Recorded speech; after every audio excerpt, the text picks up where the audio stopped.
বিশ্ব শ্ৰৱণ দিৱস উপলক্ষে সমগ্ৰ ভাৰতবৰ্ষৰ লগতে আজি গোলাঘাট জিলাতো ৰাষ্ট্ৰীয় বধিৰতা প্ৰতিৰোধ আৰু নিয়ন্ত্ৰণ কাৰ্যসূচীৰ সৌজন্যত ৰাষ্ট্ৰীয় শ্ৰৱণ সজাগতা অভিযান উদযাপন কৰা হয়।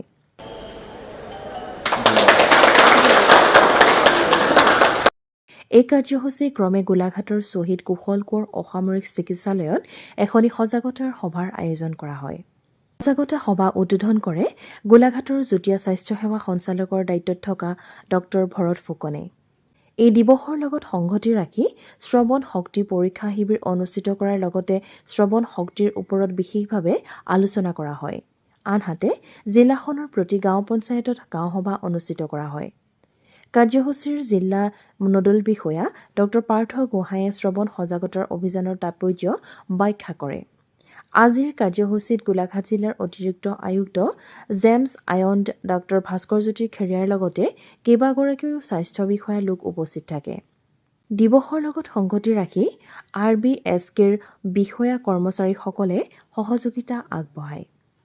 আমাৰ এইটো প্ৰত্যেক বছৰৰে শ্ৰৱণ দিৱস উদযাপন কৰা হয়। ইয়াৰ মূল থিমটো হৈছে এবাৰ আমাৰ যিটো আমি বিশ্ব স্বাস্থ্য সংস্থাই এবাৰ নইজ ইনডিউচ হিয়াৰিং লছৰ ওপৰত বেছি গুৰুত্ব আৰোপ কৰিছে আৰু সংশ্লিষ্ট কৰ্তৃপক্ষসকলক মানে ইয়াৰ ওপৰত যাতে কি ধৰণে মানে যে লাউড চাউণ্ডবিলাক যদি কি ধৰণে আমি কাৰ্টেল কৰিব পাৰি সেইটোৰ ওপৰত গুৰুত্ব দিবলৈ দিছে।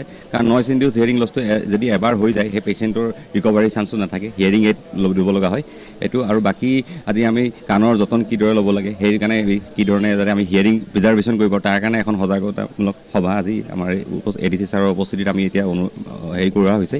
আৰু আজি ব্লকে ব্লকে আমাৰ বিভিন্ন প্ৰগ্ৰাম মানে এৱেৰনেছ ছেশ্যনছবিলাক আজি আমি পাতিছোঁ। আৰু যিহেতু আমাৰ ভাৰতবৰ্ষৰ মুঠ জনসংখ্যা 6.3% লোকেই মানে হিয়াৰিং লছৰ আক্ৰান্ত আৰু এইটো যদি এই গতিত গৈ থাকে এটা এষ্টিমেটত কোৱা হৈছে যে 2030 চনৰ ভিতৰত 2050 ভিতৰত প্ৰতি 10জনৰ ভিতৰত এজনে হিয়াৰিং লছত মানে হিয়াৰিং লছৰ আক্ৰান্ত হোৱাৰ চান্সো আছে। চ' এইটোৰ যথেষ্ট ভয়াৱহতালৈ লক্ষ্য কৰি আমি এই প্ৰগ্ৰামটোত মানে আজি গুৰুত্ব আৰোপ কৰা হৈছে বিশ্ব স্বাস্থ্য সংস্থাৰ ফালৰ পৰা আৰু ৱৰ্ল্ড হিয়াৰিং ডে। ইয়াৰ এইটো মেছেজে দিব বিচৰা হৈছে যাতে আমাৰ কাণৰ যতন ল'ব লাগে, হিয়াৰিং প্ৰিজাৰ্ভেশ্যনত গুৰুত্ব দিব লাগে। কাৰণ এবাৰ হিয়াৰিং লছ হৈ গ'লে তাৰ এইটো ৰিকভাৰী হোৱাৰ চান্সটো খুব কম থাকে। আনটিল আনলেছ কিছুমান চাৰ্জিকেল প্ৰব্লেম দিয়ে আমি কাৰেক্ট কৰিব পাৰোঁ, কিন্তু কিছুমান আপোনাৰ এজ ৰিলেটেড হিয়াৰিং লছ থাকে সেইবিলাকক আমি প্ৰতিৰোধ কৰিব পাৰোঁ লাহে লাহে টাইমলি ইণ্টাৰভেনশ্যন কৰি সেইখিনিৰ ওপৰত আমি গুৰুত্ব দিব লাগে। সেইখিনিয়ে মূল কথা। সেইটো বহুত শিকোৱা কাৰণ জন্মগত কিছুমান বিকাৰক লৈও আক্ৰান্ত হয়, সেইখিনি আমি আজিকালি ককলিয়াৰ চাৰ্জাৰী কৰা হয়, ককলিয়াৰ ইমপ্লেণ্ট কৰা হয়। সেইকাৰণে আমি টাইমলি যাতে মানে ডিটেকশ্যন হ'ব লাগে সেইটোৰ ওপৰত গুৰুত্ব আৰোপ কৰিব লাগে।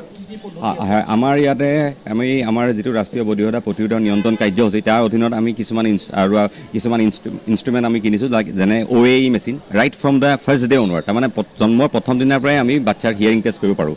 OAE আছে, তাৰপৰা বেৰা আছে, বেৰা টেষ্ট আছে। আমাৰ যিখিনি পৰীক্ষা হিয়াৰিং এছেছমেণ্টৰ কাৰণে মেডিকেল কলেজত আছে সেই সমস্ত পৰীক্ষা আমাৰ ইয়াতে আছে। নিউজ ডেস্ক ৰিপৰ্ট দৃষ্টিকোণ।